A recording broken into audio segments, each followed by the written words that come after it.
नमस्कार दोस्तों, study mentor group में आपका स्वागत है।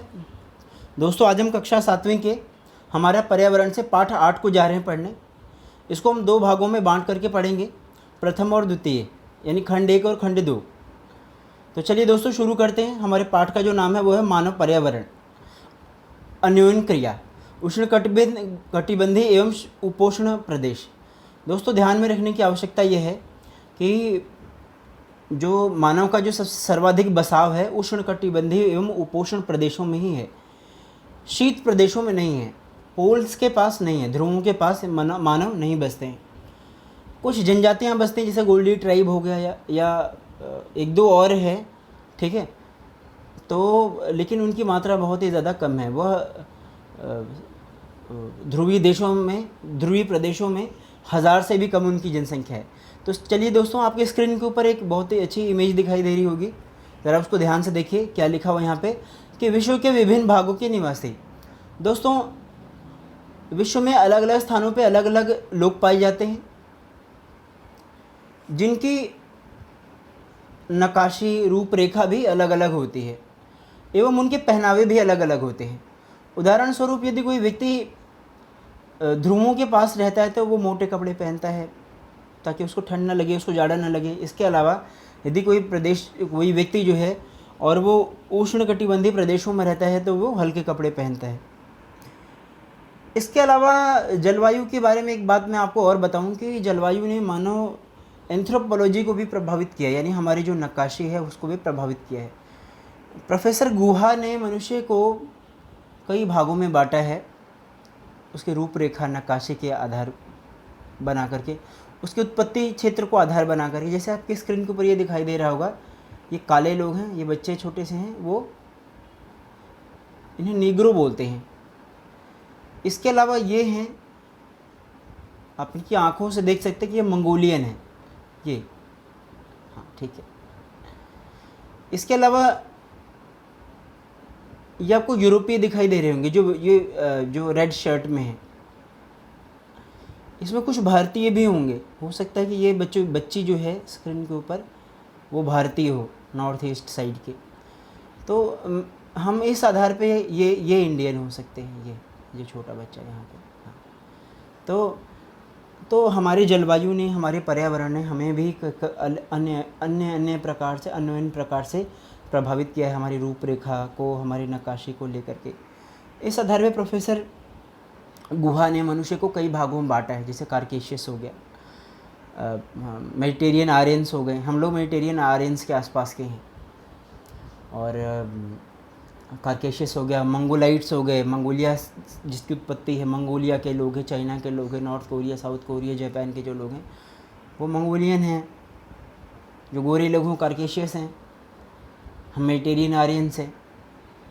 कुछ ऑस्ट्रेलाइट्स होते हैं, जो ऑस्ट्रेलिया के जो मूल निवासी, वहाँ के गोरे लोग नहीं, ऑस्ट्रेलिया के मूल निवासी, और एलॉन्ग विथ ओशनिया, पूरा ओशनिया मिला करके जो लोग हैं वो उनको ऑस्ट्रोलाइट्स बोलते हैं। तो दोस्तों चलिए आगे चलते हैं। सबसे पहली बार हम पढ़ेंगे अमेजन बेसिन में जीवन कैसा है। ये जो अमेजन बेसिन है ये उष्णकटिबंधीय पर्यावरण के बारे में है। तो चलिए शुरू करते हैं दोस्तों। मैं थोड़ा सा स्क्रीन के ऊपर आपको हाईलाइट मैंने कर रखा है, ज़रा उसको मैं पढ़ देता हूँ, फिर मैं आपको आगे बताता हूँ। बाकी जो ढेर सारी चीज़ें हैं ऊपर की, वो आपके काम की नहीं है, समय ख़राब करने की चीज़ें हैं। चलो आगे चलते हैं कि अमेजन बेसिन के विषय में जानने से पहले हम मानचित्र को देखेंगे। बिल्कुल, ये मानचित्र ज़रा देख लीजिए आप। यह अमेजन बेसिन है, यानी कि दक्षिणी अमेरिका महाद्वीप में ये एक नदी, उसका नाम अमेजन है, और यह पश्चिम की तरफ से निकलती है, पूरब में जाकर के गिरती है। ये दुनिया की सबसे बड़ी बेसिन नदी है, मतलब नदी बेसिन है। आगे चलते हैं, क्योंकि इसका प्रवाह तंत्र बहुत ही ज़्यादा बड़ा है, लंबा नहीं बड़ा है। लंबे की यदि बात होगी तो नील नदी है, और इसका प्रवाह तंत्र क्या है, बहुत ही ज़्यादा बड़ा है। रिवर बेसिन का, यानी कि नदी द्रोणी का जो अर्थ होता है, अमेजन बेसिन मतलब बेसिन जो शब्द है उसका जो अर्थ होता है कि उस नदी की जो जल की उपलब्धता है वो किस किस क्षेत्र में है, उसकी पहुंच किस किस क्षेत्र में है, उसे रिवर बेसिन बोलते हैं। चलिए आगे चलते हैं। तो ध्यान दें कि उष्णकटिबंधीय प्रदेश कर्क रेखा और मकर रेखा के मध्य में भूमध्य रेखा 10 से 10 उत्तर से लेके 10 दक्षिण।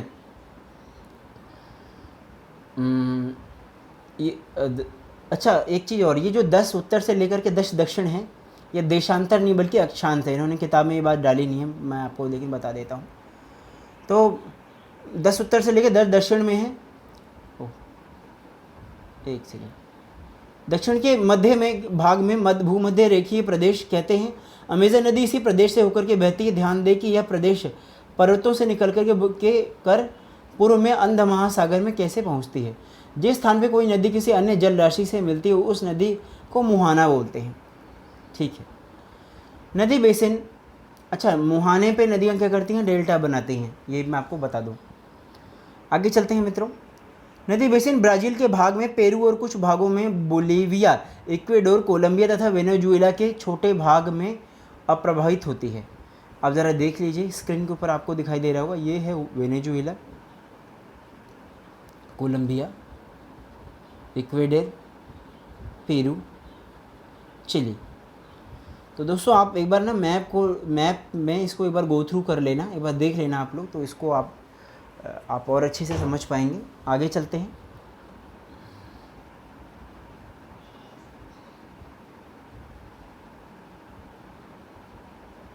जलवायु के बारे में पढ़ते हैं। एक बात मैं आपको और बता दूं कि जो अमेज़न बेसिन है इसको लंग्स ऑफ अर्थ बोलते हैं, यानी कि ये पृथ्वी का फेफड़ा है। ऐसा क्यों बोला जाता है, क्योंकि यह सबसे ज़्यादा कार्बन सिंक करता है, कार्बन उत्सर्जन को कम करता है, समाप्त करता है, यानी उसको सोख लेता है और ऑक्सीजन देता है। चलिए आगे चलते हैं। जलवायु के बारे में जा रही बातें करने, तो एक बार मैं पढ़ देता हूँ। जैसा कि अब आप जानते हैं कि अमेज़न बेसिन भूमध्य रेखा के आसपास फैला है और पूरे वर्ष यहाँ पर गर्म और नम जलवायु रहती है। यहाँ पर मौसम दिन एवं रात दोनों ही समय लगभग समान रूप से गर्म और आर्द्र होता है।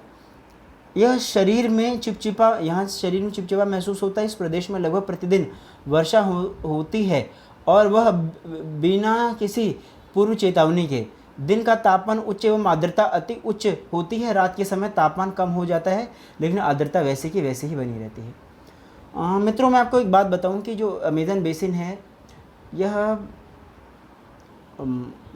उष्णकटिबंधीय प्रदेश में है। यहाँ की कुछ विशेषता होती है। विशेषता ये होती है कि वहाँ पर सुबह का जो समय होता है बहुत ही ज़्यादा सुहावना होता है। फिर 12 बजे से लेकर के 12 बजे से लेकर के धीरे धीरे क्या वेपोरेशन होना चालू हो जाता है, आर्द्रता इकट्ठी होनी चालू हो जाती है। 2 से लेकर के 4 बजे के बीच में बहुत तीव्र वर्षा होती है, संवहनी वर्षा होती है। और 4 बजे के बाद लगभग यही टाइम है, 2 बजे 4 बजे कोई एग्जैक्ट नहीं है, 2:10 भी हो सकता है, 2:10-20 भी हो सकता है। लेकिन ये जो 2 से 4 बजे के मध्य का जो टाइम है यहाँ पर बहुत ज़्यादा संवहनी वर्षा होती है और 4 बजे के बाद बारिश रुक जाएगी। फिर सब कुछ ठीक ठाक शांत हो जाएगा। फिर सुबह बहुत सुहावना और फिर 12 बजे से लेकर के 2 बजे के बीच में फिर से उमस होनी चालू हो जाएगी, ह्यूमिडिटी चालू हो जाएगी और बारिश होना शुरू होगा। दोस्तों यहाँ पे ना इन सभी कारणों से यहाँ पे जैव विविधता बहुत ही ज़्यादा पाई जाती है। चूँकि यहाँ ये जो प्रदेश हैं वो भूमध्य रेखा के ऊपर है, इसलिए यहाँ पे सर्वाधिक सूर्यातप पाया जाता है। इसे बोलते हैं इंसोलेशन, मैंने आपको पिछली क्लास में पढ़ाया था। तो अधिक सूर्यातप के कारण यहाँ पे ये संवहन होता है, ठीक है। और हमेशा यहाँ पे बारिश होती रहती है 2 से 4 बजे के बीच में। यहाँ के जलवायु जो है वो भी नम है। तो इन सभी कारणों से यहाँ पे बहुत ही ज़्यादा घने वन पाए जाते हैं। इनके बारे में थोड़ा सा मैं पढ़ लेता हूँ, फिर मैं आपको बताता हूँ। इतने सघन ये वन जो हैं इतने सघन होते हैं कि पत्तियों तथा शाखाओं का छत सी बन जाता है। इसके कारण सूर्य का प्रकाश धरातल तक नहीं पहुंच पाता है। यहाँ की भूमि प्रकाश रहित एवं नम बनी रहती है। यहाँ केवल वही वनस्पति पनप पाती जिसमें छाया में बढ़ने की क्षमता होती है। मित्रों यहाँ पे जो वनस्पतियाँ होती है कई लेयर में होती है, 1 2 3 4। और ये जो वनस्पति जो है इसके ये छतरी नुमा होती है। सबसे बड़े जो पेड़ होते हैं वो भी छायादार होते हैं, उसके नीचे छायादार कोई लेयर में होते हैं 1 2 3 4। तो जो सूर्य का प्रकाश है वो नीचे कैसे पहुंचता है मैं आपको ये बता दूं कि जब हवा चलने के कारण जो पेड़ पौधे हैं डगमग होते हैं, इधर से उधर होते हैं, तो सूर्य का प्रकाश जो है वो नीचे वाले पौधों पर पहुंच पाता है और इस प्रकार से यहाँ पे सूर्य की किरणें आ पाती हैं बाकी इसके अंदर जाना, प्रवेश करना बहुत ही ज़्यादा मुश्किल होता है, बहुत ही ज़्यादा अंधेरा होता है। यहाँ पे लोग नदियों के रास्ते, बोट के रास्ते अंदर पहुँच पाते हैं और कोई रास्ता यहाँ पे नहीं है। आगे चलते हैं मित्रों पढ़ने के लिए। हाँ, वर्षावन।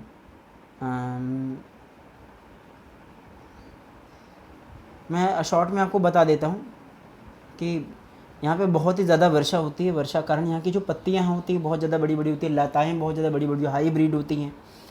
यहाँ पे जब बारिश होती है तो बारिश का जो पानी है कई बार एकदम वो नीचे एकदम से धरती पे नहीं आ पाता है, तो एक पत्ती से दूसरी पत्ती, दूसरी पत्ती से तीसरी पत्ती पे जाता है। पत्तियाँ जो होती हैं पौधों की बहुत ज़्यादा बड़ी बड़ी होती हैं, इसलिए यहाँ पे इन पत्तियों को आकाशगंगा के भी नाम से भी जाना जाता है। वो दूसरी वाली आकाशगंगा नहीं, ये नई आकाशगंगा है, ठीक है।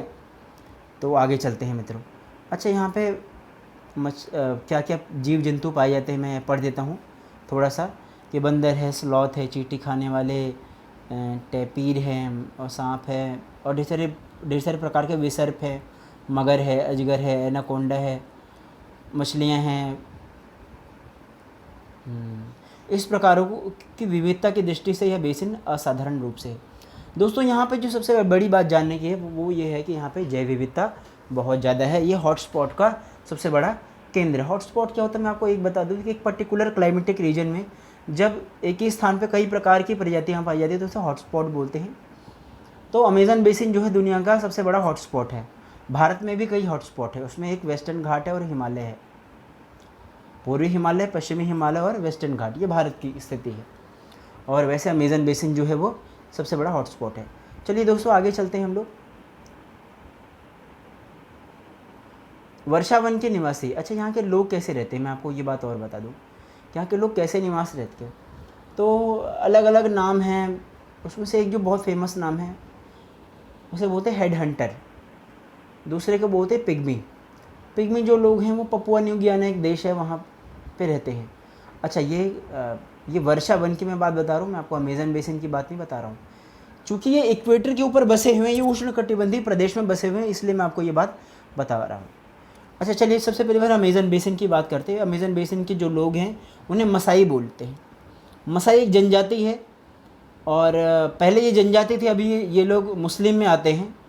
कैसे आते हैं मुझे ये बात नहीं पता है, तो शायद हो सकता है कि इस्लाम बाद में इधर आया हो। तो ये लोग मसाई जनजाति हैं। मसाई जनजाति सभी लोग इस्लाम धर्म को फॉलो करते हैं। ये लोग झूम कृषि करते हैं, इसे बोलते हैं शिफ्टिंग कल्टीवेशन, यानी ये एक स्थान पे कहीं पे भी आग लगा देते हैं। आग लगाने के बाद उस स्थान पे कृषि करते हैं और 2-3 साल तक कृषि करेंगे, और 2-3 साल बाद जब वो वाली भूमि अनुपजाऊ हो जाएगी तो वो स्थान छोड़ के कहीं और चले जाएंगे। स्प्लैश एंड बर्न भी बोलते हैं। तो मुझे लगता है दोस्तों ये बात आपको समझ में आ गई होगी। अब एक बात तो मैं आपको और बताऊँ उष्णकटिबंधीय प्रदेश के बारे में, कि उष्णकटिबंधीय प्रदेश में एक जनजाति होती है, इसका नाम है पिग्मी। इनका जो कद होता है बहुत ही ज़्यादा छोटा होता है, और ये पेड़ों के ऊपर जाकर के रहते हैं, तीसरे चौथे लेयर में, यानी कि सबसे नीचे रेप्टाइल्स पाए जाते हैं, यानी सरीसृप पाए जाते हैं धरती पे।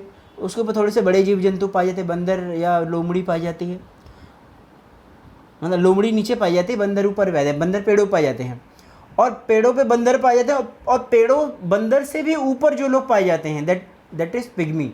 पिग्मी जनजाति वहाँ पे पाई जाती है, वो ये पेड़ों पे रहती है।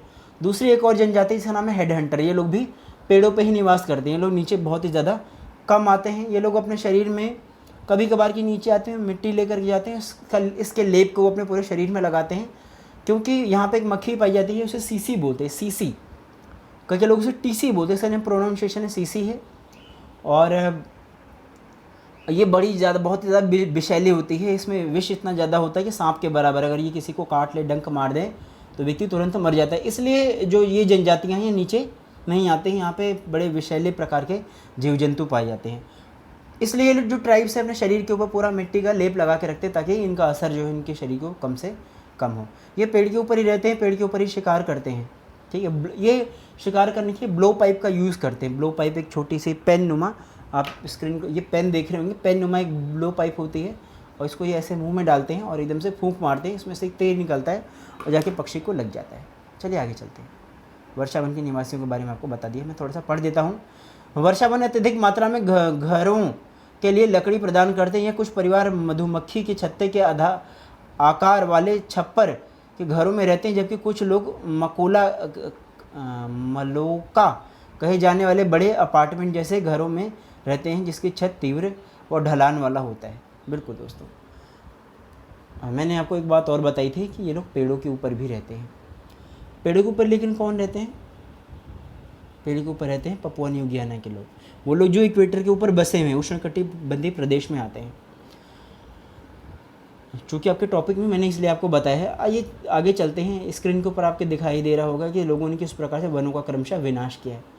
यहाँ देखिए बहुत ज़्यादा सघन वन है, उसके बाद वन की मात्रा कम हुई, फिर इसके बाद और भी ज़्यादा इसकी मात्रा कम हुई है।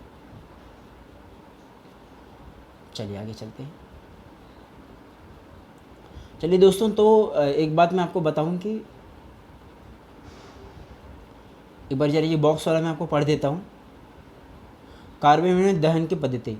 किसान पहले वृक्षों एवं झाड़ियों को काटकर भूमि साफ करते हैं, फिर उसको जलाया जाता है, जिसमें पोषक तत्व मिट्टी में मिल जाते हैं और इस साफ भूमि पर कुछ वर्षों तक फसल पैदा की जाती है। ज़मीन के इस टुकड़े के बार बार प्रयोग से मिट्टी में पोषण तत्वों का अभाव हो जाता है, इसलिए इस टुकड़े को छोड़ दिया जाता है। इसके बाद फसल उगाने के लिए किसी दूसरे स्थान को साफ किया जाता है। इस बीच पुराने खेतों में छोटे छोटे वृक्ष उग जाते हैं। इस प्रकार मिट्टी पुनः उपजाऊ बन जाती है। तब लोग इस भूमि के टुकड़े को पुनः जोत सकते हैं। ये दोस्तों मैंने आपको जो बात बताई थी, ये मसाई एक जनजाति है उसकी, तो उसके बारे में इन्होंने ये बात बताई है। चलिए दोस्तों, तो ये जो भाग है, ये खंड है, यहीं पे पूरा होता है। अगले खंड में हम गंगा ब्रह्मपुत्र बेसिन के बारे में पढ़ेंगे। तब तक के लिए आपको धन्यवाद।